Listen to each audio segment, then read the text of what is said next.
Assalamualaikum warahmatullahi wabarakatuh. Halo semuanya, bagaimana kabar kalian hari ini? Semoga baik-baik saja ya. Nah, pada video ini kita akan belajar tentang tokoh-tokoh nasional dan daerah yang berperan dalam mempertahankan keutuhan negara dan bangsa Indonesia pada tahun 1948 sampai dengan 1965. Nah, tokoh yang pertama itu ada Jenderal Gatot Subroto. Beliau ini lahir di Banyumas, Jawa Tengah pada tanggal 10 Oktober 1907. Beliau ini merupakan tokoh pahlawan nasional Indonesia dalam bidang militer.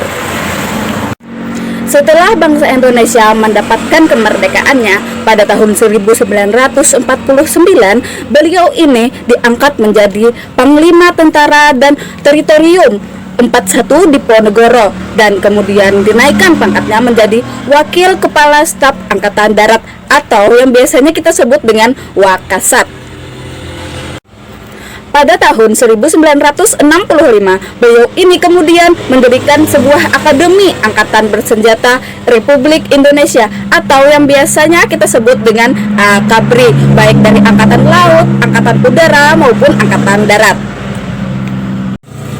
Adapun jasa yang paling dikenang dari beliau ini adalah pada saat beliau itu membantu masyarakat yang keluarganya itu ditangkap oleh para penjajah dengan cara beliau menyisihkan sebagian besar gaji beliau untuk membantu perekonomian masyarakat tersebut, sehingga sampai saat ini beliau seringkali dijuluki dengan tentara yang paling loyal terhadap masyarakat. Tokoh yang kedua yaitu ada Abdul Haris Nasution atau yang biasanya kita sebut dengan Pak Nas. Nah, bagi kalian, Pak Nas ini sepertinya sudah tidak asing lagi kan? Karena beliau merupakan korban selamat dari para pelaku pergerakan G30 SPKI. Pak Nas ini pada masanya merupakan seorang ahli perang gerilya atau pencari taktik perang. Hal tersebut dapat dibuktikan dengan bukunya yang fenomenal yang berjudul Fundamentals of Guerrilla Warfare.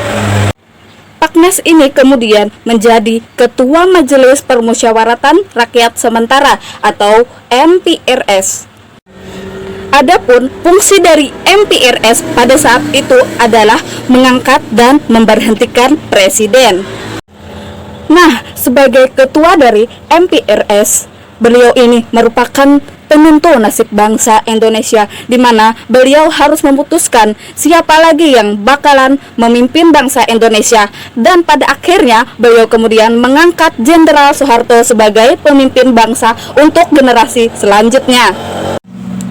Nilai plusnya dari beliau ini adalah pada saat peralihan kekuasaan dari Presiden Soekarno ke Presiden Soeharto.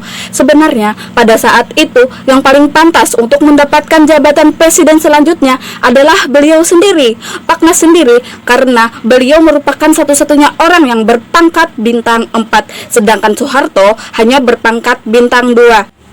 Karena beliau ini merupakan orang yang tidak gila jabatan, beliau lebih memilih untuk bekerja di balik layar pemerintahan Indonesia. Tokoh yang ketiga yaitu ada Letnan Kolonel Slamet Riyadi. Beliau ini merupakan seorang TNI dari Angkatan Laut. Beliau juga merupakan seorang yang mempelopori pembentukan Komando Pasukan Khusus atau yang biasanya kita kenal dengan nama Kopassus. Pada tanggal 10 Juli 1950, beliau ini ditugaskan dalam operasi penumpasan RMS di Maluku bersama dengan Panglima 7 Kolonel Kawilarang. Namun sayang, pada saat operasi penumpasan RMS ini, beliau tertembak di depan benteng Victoria pada saat ingin merebutnya. Beliau gugur di usia yang sangat muda, yakni 23 tahun. Wah, luar biasa sekali ya Bapak Slamet Riyadi ini. Walaupun usianya yang masih sangat muda, beliau semangat sekali untuk mempertahankan kemerdekaan bangsa Indonesia. Beliau sangat semangat sekali untuk mempertahankan keutuhan negara dan bangsa Indonesia. Patut kita contoh nih. Tokoh yang yang keempat ada Frans Kaisepo. Beliau ini merupakan seorang pahlawan dari Indonesia bagian timur. Beliau merupakan orang yang sangat gigih untuk mengibarkan bendera merah putih di Indonesia bagian timur. Padahal pada saat itu mereka masih bingung-bingungnya untuk menentukan apakah bagian timur ini lebih memilih masuk ke Indonesia atau memilih untuk membangun negara sendiri.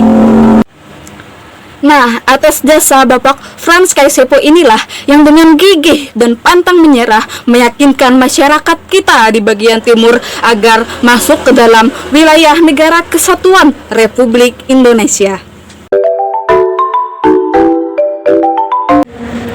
Tokoh yang kelima yaitu ada Ismail Marzuki. Beliau ini merupakan seorang seniman yang sangat cinta akan tanah airnya.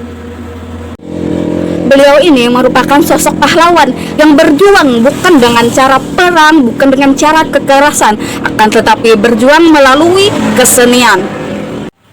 Beliau menciptakan lagu-lagu yang di dalamnya itu mengandung makna untuk menyemangati para pejuang kemerdekaan bangsa Indonesia. Selain itu, lagu-lagu beliau juga syarat dengan rasa kecintaan terhadap tanah air dan bangsanya.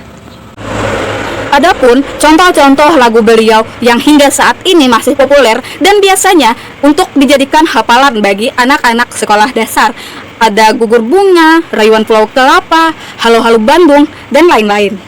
Nah, jadi kesimpulan kita untuk pelajaran pada hari ini adalah setelah bangsa Indonesia meraih kemerdekaannya, itu tidak serta-merta bangsa kita merasakan kedamaian dan kemakmuran. Akan tetapi, masih banyak hal yang harus kita perjuangkan. Bangsa kita harus berjuang dan bersatu untuk mempertahankan kemerdekaan yang telah susah payah diraih. Dan untuk mempertahankan kemerdekaan itu bukan hanya dengan kekuatan fisik saja ya, akan tetapi seperti yang dicontohkan oleh Bapak Ismail Marzuki tadi, kita juga bisa berjuang dengan cara melalui kesenian dan belajar dengan giat agar dapat menjadikan Indonesia negara yang makmur dan setara dengan bangsa-bangsa maju lainnya. Nah, itulah tadi beberapa pahlawan yang berjuang untuk mempertahankan keutuhan Negara Kesatuan Republik Indonesia. Bagi kalian yang ingin bertanya, silahkan tulis di kolom komentar dengan format yang sudah ada Ibu tuliskan di thumbnail ya. Selain bertanya, kalian juga boleh untuk menanggapi dari pertanyaan-pertanyaan yang diajukan. Nah, cukup sekian dulu ya pelajaran kita pada hari ini. Dan jangan lupa untuk selalu menjaga kesehatan. Akhir kata, Ibu ucapkan wassalamualaikum warahmatullahi wabarakatuh. Salam jas merah, jangan sekali-sekali melupakan sejarah.